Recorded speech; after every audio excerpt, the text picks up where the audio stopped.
MP হিসাবে আপনাদের কষ্ট আমি অনুভব করি না, ব্যারিস্টার হিসাবে আপনাদের কষ্ট আমি অনুভব করি না। ব্যারিস্টার হইতে গিয়ে লন্ডনে প্রতিদিন 8 ঘন্টা ট্রলি ফেলতাম আর 5 ঘন্টা মানুষের বাড়িতে বাড়িতে ডেলিভারি ম্যান হিসাবে ডেলিভারি দিতাম খাবার। ওই সময় আমি বুঝতাম যে 8 ঘন্টা পরে 5টা মিনিট কাম করতে শরীর চলতো না। মনে হইতো কখন বাসায় যায় মুখে একটা রেস্ট নিব, একটু বিছনার মধ্যে পড়ে থাকবো। সুতরাং আপনাদের এই কষ্টগুলো আমি একেবারে ঘাম দিয়ে বুঝার চেষ্টা করি এবং আমি বুঝি বলেই নির্বাচিত হওয়ার পরেই প্রথমে যখন ময়লা পরিষ্কারের জন্য পানিতে ডুব দিয়েছিলাম, ডুবতে উঠে আমার মনে হয়েছে সিএনজি একেবারে তার বাসস্থান ছাড়া থাকতে পারে না। আপনারা অনেকে মনে করেন যে আমরা মনে হয় তুষাদুষি করি। তুষাদুষি করি না রে ভাই। যে আমাদের ভাগ করে নষ্ট করছে তার ব্যাপারে কিছু দীর্ঘ নিঃশ্বাস ফেলানোর অধিকার তো আমাদের আছে।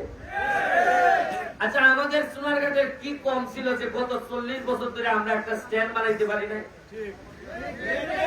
আমরা এমপি পাইছি, আমরা মন্ত্রী পাইছি, আমরা বড় বড় বক্তব্য দেওয়ার লোক পাইছি, কিন্তু একটা স্ট্যান্ড বানানোর লোক পাই নাই।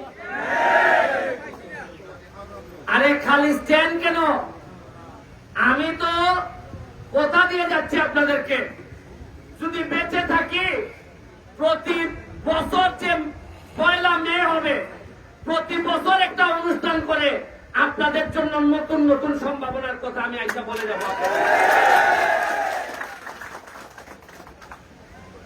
এই মরা নদীতে বাঁচাইতে গিয়া, নদীটারে বাঁচাইতে গিয়া আর আপনাদের 2টা স্ট্যান্ড করতে গিয়ে এই পর্যন্ত খরচ হয়েছে প্রায় 75 লাখ টাকা।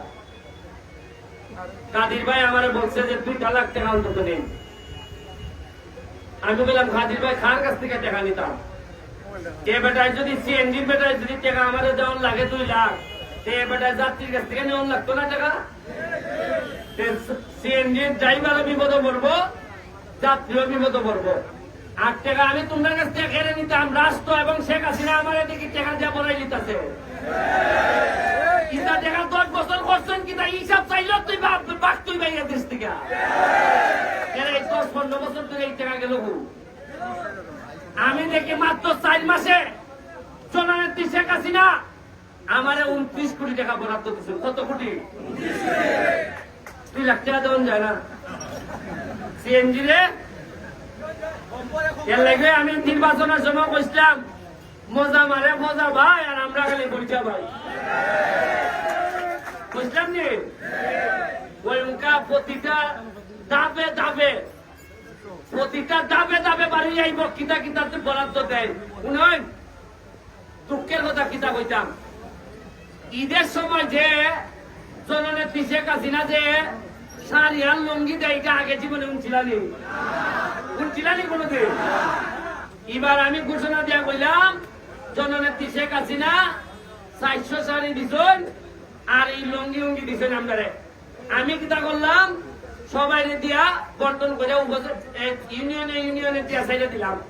আমি কিন্তু ঘরে ঘরে গিয়ে দিতার মনে কিতাব মজা এরা পাইছে। আগে যারা জীবনের শাড়ির কথা কইছে না, পুরাটাই মাইনে দিচ্ছেন মনে হয়। এরই আজকে কয় শাড়ি দিচ্ছেন কি কই 2টা শাড়ি বন্ধুর বলে দিলেছে। মানে আমার কেটা কেটা কয় ওই ইতিহাসে কিতা কাম করতা, এটা দিয়ে মাইরে দেওয়া বেলা ভাই, মাইরে দিলে খেয়েও জানলো না। আর ওকে দিশতে বন্ধুর বলে দিলেছ। এরপরেও নয়, আমি ব্যারিস্টার সুমন, আমার বাপ বাচ্চা আসেননি বাচ্চা, আমার ভাই দেশে তখন তাহলে লন্ডন, আমার সব বই তখন পুরানো কানাডা আমেরিকা, আমার বউ বুলাবুলিও নাই, আমার ভাই নাই, আমার চাচা নাই, আমার মামু জেলাইন আসবেন নিলেন সব মিলে গিয়ে আপনার মেসাপ ওই পুগাওরা শুনছেন নি কোনোদিন? আমার কোনো মামুন না। এর বড় আমি যে আপনারা কিছু লোক লইয়া চলে, এরা কিলায় আপ তুলে লাগছে, কিলায় ওই কিতা কয় আর বেস্টার মেশিন কিনে লাগছে। আল্লাহ যে বাঁচাইছেন, যদি আমার বাইন চাষতো বাইন থাকতো ডেলি মনে আমার একবার ওখানে ছেড়ে দিলাম। এখন আমার সাথে যারা থাকে ভাই, আমি না ওই সিদ্ধান্ত নিছি আগুনে বুঝা যতদিন এমপি আছি একটা টাকা বানাইতাম না। আমারে যারা খাদির ভাই আমার সাথে আছে, সাজিদ আমার সাথে আছে, সিএনজি সেক্রেটারি, এরা কি আমার মতো বাবা আমার বিচে যারা আছে এরা কি সংসার নাই? এরা কি একটা উনানা আবেদন করলে অসুবিধা আছে? এই আবেদনে এরা করতে পারতো না। আর হবিগঞ্জের কিছু লোক এরা আমরার সম্পদ খায়। এখন আমরার কোন পালা নেতা তৈরি হইলে কেমনে সংবাদপত্রের নিউজ ইটাইটা করে আমরা নেতা লাইন নষ্ট করতো, ইটার লেগে এরা বুঝেন। এমন কোন ব্যবসা বাদ আছে হবিগঞ্জে যায় না? পার্সেন্টেজ যায় না? শ্রীমঙ্গল যায় না পার্সেন্টেজ? বলে না একটা জিনিস শুনুন, ইটা কইলে তো বেলা আমি খাইছি খুব। ওই যে চা বাগান আছে না, আমরা চা বাগান আছে নি, চা বাগানের কম এরা চা বাগানের শ্রমিকরা বাঙ্গারা আটা খায়, জানেন নি আপনারা? এটা ই কম বাঙ্গা দেওয়ার যে ব্যবসাটা, এই ব্যবসাটা আগে আছে সোনারঘাটে। এই ব্যবসাটা বাড়ি দিয়ে লয়ে গেছেন গিয়ে শ্রীমঙ্গলের লোকে, উনানের লোকে।